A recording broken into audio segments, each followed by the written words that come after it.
Hello mga Lodi, welcome to my page, Reninyo Bidavidura Abukay. So maraming nagtatanong ano yung sikreto, bakit sana all natap ng ikatatlo. Number 1 daw sa BRC, number 2 sa Certified Security Professional, at number 3 sa Criminologist Licensure Exam.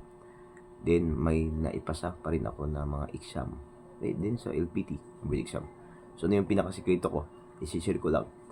So one of my secret is yung focus.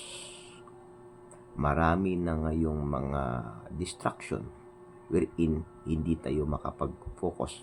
But for me, ano yung ginawa ko? Pumupunta ako parati sa bubong ng bahay namin. Then doon ako pumipikit. Hindi sa bubong.